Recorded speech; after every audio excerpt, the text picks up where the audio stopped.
All right, good evening, everybody. Welcome to CFI After Dark. I am the pet man, Matt Morrow, and I am excited to be here as always. Tonight we went to Lake Norman at Cox Mill. It was a big game for both teams. Lake Norman was looking to stay undefeated on the season, and then Cox Mill was looking for a shot to get into second place in the Greater Metro 4. And we have pictures, and I'm working on putting together the highlights. But Lake Norman was able to win that game 27-10. Cox Mill got off to a really good start. DJ Smalls, the quarterback, was able to find Jordan Cleaves, who we had on our show recently for an interview, with about a 40-yard touchdown pass that made it 7-0 Cox Mill. Lake Norman came back and hit a touchdown pass of their own, a 40-yard touchdown pass from Bennett Portaro to Cameron Neal that tied it up at 7. And then Lake Norman was able to kind of slowly take control. Trey Seacrest had 2 touchdown runs. He had one after that, made it 14-7. Cox Mill did get a field goal to make it 14-10. And then Lake Norman got a field goal right before the half, made it 17-10. And then in the second half, Lake Norman just kind of methodically controlled the game with their offense and their run game. And their defense pitched a shutout in the second half, leading to that 27-10 margin. The pictures are up now on our social media channels if you want to check them out. And then the highlight package will be out later tonight, or I should say tomorrow morning, because it'll take a little while to pull it together. But I haven't really had a chance to see a lot of scores. We'll run the ticker, of course, later on. But as with CFI After Dark, if you've never watched this is our post-game show. So whatever you post is what we talk about. So, post your scores, post your comments, your thoughts on whatever action you saw tonight, and we'll talk about it. So we got 2 in the bucket right now. So let's see what we got.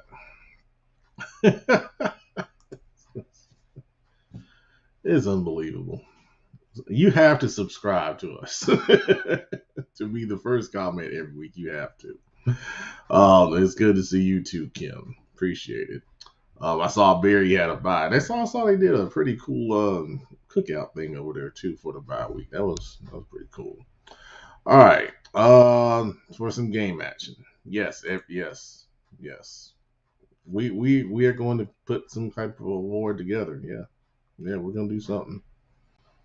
We need a CFI shirt or something. I got like 100 of them sitting around here, so we'll work on that. All right, so Jada Connect. I'm sorry, Dudley.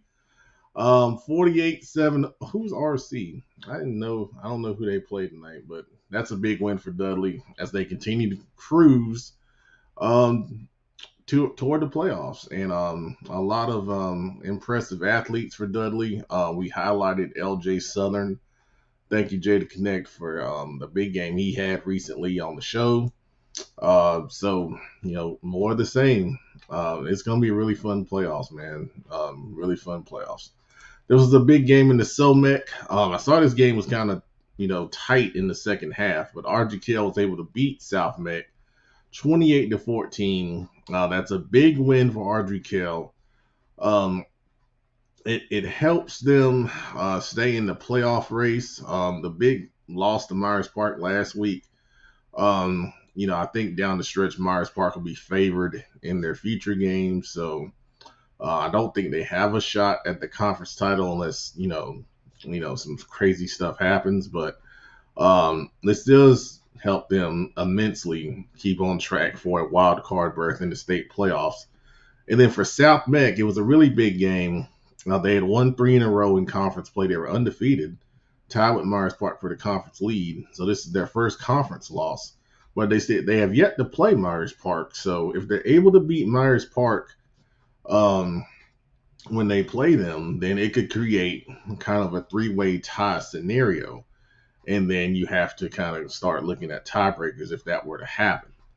And then for South Meck, I think that's their only path to the playoffs is winning the conference. So that puts a lot of pressure on them, to win that Myers Park game when it does happen down the road.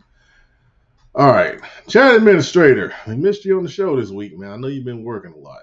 Mooresville 42, West Cabarrus 3. Shout out to Randy Fulmore for setting the school record for most single game receiving yards, 7 for 182, and I guess that's 2 touchdowns. So yeah, that's great, man. That's great. I saw, he posted that and you tagged me, in his post. So anytime you break a record, it's a big deal. And I know he's been doing a lot of great things for you guys on offense this year at the receiver spot. So congratulations to that young man, and congrats to Mooresville.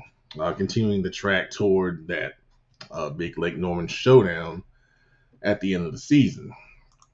Gary Ashley checking in. Bunker Hill over Maiden, 49-9. Yeah, we talked about Bunker Hill on the show a couple weeks ago. They were in our pick'em, and they continue to impress. They beat West Lincoln in that big game a couple weeks ago, and they're continuing to roll. And they're going to be a factor when the playoffs start. For sure. There's our Clover guy. I thought about you when I saw Clover won. I think, 24-7 over Blythewood. It's impressive, man. It's impressive. They continue to roll. And, have you guys played Rock? I guess you haven't played Rock Hill if you're tied with them, but that's going to be a heck of a game. Rock Hill is looking good this year. Really strong on offense. They're really impressive on that side of the football. So that'll be an interesting game once that game comes around for sure. But congrats to Clover, man. Got it rolling. Chat administrator, A.L. Brown, 28, South Iredale 14. Intriguing game between old rivals next week. A.L. Brown at Mooresville. Yeah. A.L. Brown's one of those teams that, they have talent, and, if they got it rolling in the right direction, then, they can be a problem. They can be dangerous. So, Mooresville will have to stay focused and, bring their best next week. Yeah, Jerron. I was wondering when somebody would mention that. That's a heck of a game at Charlotte Catholic. We went to it last year, and we thought about going over there tonight, but we wanted to see, what Lake Norman was about, and then we wanted to see where Cox Mill was as well. So we thought we had a good feeling about Butler. Obviously, they were able to pull it out 24-21 over Charlotte Catholic. Yeah, I know it was a good one. I had a feeling it would be a good one because, it was a really, really good game last year in the fourth quarter when Butler, was able to come back and win that football game. Tonight I saw it was tight all the way through. Last year Catholic got out to that 19-0 lead. So, but I do want to take a second and say happy birthday to Coach Brian Hales. I put a message on his Facebook. He made a post that was pretty cool. And I won't say how old he's turning. But I told him this is a birthday tradition now for him to continue to, win over Catholic. See a new thing that's going on there. So happy birthday, Coach. Live it up this weekend. Enjoy it, man. And that's the best way to celebrate. With your guys coming out and pulling out a big win on the road in hostile territory against a good Charlotte Catholic football team. That's for sure. And that's what you want to get, man. You want to get that before you go into the playoffs, because that kind of thing, it's not a shock to the system if you got to go on the road in the playoffs and to a tough environment and you're in a tight ball game. And sometimes you can be a really good team that kind of, maybe plays in a weaker conference and you never get challenged. And then it's a shock to the system when you meet someone that's on your level. So you want to make sure you get challenged at some point, throughout the regular season. So when it hits you in the playoffs, you're ready to go. And it's not a Chinese fire drill when things get tough. I've been on both sides of that. Let's see here. Gary Ashley again. J.M. Robinson, 65. Big. South Carolina 0. Yep, that's the big matchup next week with Northwest Bears. So our guy Shaquan has already told me he wants to go there.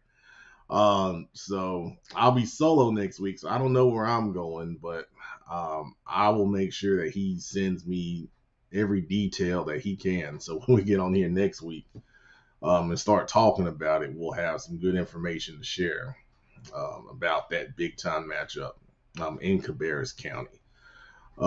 Get there early. I think I saw they're already selling tickets at J.M. Robinson, so if you want to make sure you have a seat, go ahead and buy your tickets because that will be the game of the county this year for sure. All right, chat administrator, West Forsyth 50, Davy 42. Even in losses, Davies in games that breaks the scoreboard. Yeah, we talked about it on the show, and then we talked about it amongst ourselves. It was a pick'em game in our predictions, and we were split on the picks.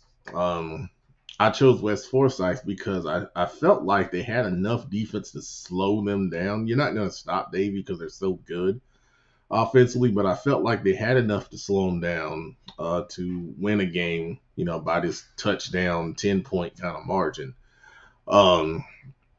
And I knew it was going to be a fun game, man. I knew it was going to be fun. Game of Inches up there, he does a great job covering that area primarily. He's had some wild games and great highlights every week because when you cover that Central Piedmont Conference, every week somebody is beating up on somebody and you can't predict who's going to beat who, man. It's good gracious. Well, yeah, so that was a fun game. Congrats to West Forsyth. They're doing a great job this year. And, one of the things we kind of talked about last week was RPI. And as we get closer to the playoffs, we're going to start looking at projected matchups based on the RPI rankings. And we'll start looking at some of these teams that are in the West outside of Charlotte. And Winston-Salem and Greensboro are those areas that, Charlotte teams, will probably be facing if they're not facing each other in the first round of the playoffs and beyond that. So we'll start to talk about a little bit more of those teams going forward. I see you, chat administrator. What the heck, man? Yeah. I don't know how that uniform thing will go, but we'll see. That would be entertaining though. It'd be entertaining, but I don't think they'll do that.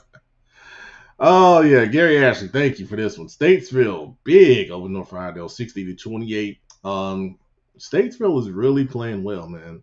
They got the win on Monday in the suspended game, and it's so hard to play 2 games in 1 week. And we used to talk about this when we had weather issues. Knock on wood, we haven't had weather issues, even though we got a little bit of rain tonight in the second half of some of those games. But they're playing really well right now. And we talk about 3A, and they're in 3A, and they're in the West. And, they're starting to look like some of those old Statesville teams that you didn't want to see because they were so strong offensively.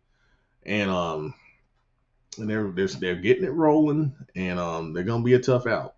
They're gonna be a tough out, in the playoffs for sure. Coach Akers, I might be there, man. I don't think I've seen you guys on varsity. I've seen you on JV twice this year, so yeah, I might be over there. I might have to check that out, man. Let me know if I gotta get a special media pass. I don't know if y'all still doing that, but let me know. Yeah, that's on the short list for sure. Chambers with a big win. We'll look at the ticker here in a second, and then West Charlotte had a big win as well. All right. Well, it's a slower crowd tonight. We only had a couple big games, so I kind of suspected it wouldn't be too busy on the show. So let's jump to the ticker, and then we'll conclude things. So if you got some more comments, feel free to shoot them up here. Let's get the ticker on the screen, and we'll go through the scores. All right, so starting out, you see Robinson over South Carolina. We talked about that. Hickory remaining undefeated over West Iredell. Big win, 51-27. Lake Norman Charter over Union Academy, 48-7. Let's see here. There's Country Day. Nice win for them over Charlotte Latin, 21-7. We talked about Cotton Camille Lake Norman. We were there. West Meck did beat Hopewell. They don't have the final score on here. Shelby was big over Bessemer City, 64-0. You see West Charlotte on homecoming. Happy times on Beatty's Ford. I'm sure all the older alumni appreciate beating the rival Harding Rams 72-7. Man. But West Charlotte does bounce back. They bounce back. We see Carson over East Roran 39-18. Forest Hills over Piedmont 45-0. Little surprise didn't come up. I had some messages on this one, but I'm sure guys are tired tonight. Huff 30-6 over Mallard Creek tonight. Big win for the Huskies. It seems like they're starting to round into playoff form, man. Let's see. A.L. Brown, we talked about that over South Iredell. Art Kell over South Meck. Morris Park, I saw that halftime score. They finish it off over Olympic big, 49-0. They really got that thing rolling over there, man. Weddington big over Sun Valley. That was a big game. Sun Valley was undefeated, but no more, 42-3. Weddington sending a message that Union County is still theirs. This was a great ending. Cannon School over Metrolina Christian, 36-35. I retweeted the highlight. Colin Reese, receiver for Cannon, had a touchdown catch very late in the fourth quarter to win that game. I think it was a comeback victory for Cannon, and that's a big win for them. And they're starting to build a rivalry with Metrolina Christian. They faced them in the playoffs a couple of times. Yeah, but that's a great game right there. And then Chambers obviously beat North Mac. I believe that was 49-0 on the final. I see Trayvon. I saw that. Providence Day 47, Charlotte Christian 13. Yep, absolutely. Let's see here. Pine Lake 60-44. Gracious, Coach Trotter. I think he sent me a message. I haven't had a chance to see it yet, but big numbers right there. I'm sure Gabe Boulevard probably had another huge game for those guys. Hickory Grove remains undefeated on the season. Coach Bacham and those guys on a mission. 54-28 over Asheville Christian. Monroe, that was a close game at halftime. It was 2014 at halftime. Monroe was up, and then they really turned it on the second half over Anson County 53-14. Porter Ridge, yep, Damian Jackson, there you go. 31-0 over Cuthbertson. That's a good win for Porter Ridge. There's Coach Trotter. 7 rushing touchdowns for Gabe Boulevard at Pine Lake. Good gracious. What a machine, man. What a machine. Wow. All right. Let's see. Providence big over Rocky River, 54-7. Independence. There he is. There's Big Eye. Homecoming win over East Meck, 62-0. Really impressive right there for the Patriots, who are now rounding into playoff form. There's some big wins, and they really got the offense cooking now, along with that defense that's playing well. Let's see. Marvin Ridge over Palisades, 28-8. West Stanley, 24-12 over Parkwood. Northwest Cabarrus, dominant victory over Concord, 43-7. We talked about that showdown coming up next week with J.M. Robinson. Lincolnton, 42-14 over East Burke. West Lincoln, big over West Caldwell, 54-14. Matchup of 6-1 teams in the upstate South Carolina Northwestern, sending a message to York. Upstate's belonging to them, 56-14. A big win for the Trojans. Fort Mill, another win on the season over Spring Valley, 21-7. We talked about Clover's victory over Blythewood. And let's see here. Watauga remaining undefeated. They're number 1 in the RPI. We've had a little discussion about Watauga. Be interesting to see where they are now over High Brighton tonight, 41-21. Alexander Central over South Caldwell, 49-0. Mentioned Bunker Hill earlier. North Lincoln over Fred T. Ford, 50-14. Freedom getting the win over Ashe County, 38-22. Albemarle, that's a big win for them over Mount Pleasant, 26-21. Let's see here. East Gaston and Burns. Now, East Gaston jumped up in that game 14-0. And then Burns got it going. And then East Gaston, played them tough. And, we talked a lot about, this game on the show this weekend. This was a chance for East Gaston to show everybody that, they're legit, they're real. A lot of people say they hadn't played anyone, they're a weak, undefeated team. This to me shows that they're legitimate, man. I mean, Burns went to the 2A West 2A West final last year and lost up at Reedsville. So, they're a legit team, man. I think, in my opinion, they're a legit team, with that showing tonight, even though it's a loss, for sure. Let's see. South Point did beat Indian Land. Don't have a final score, but I know they won that game.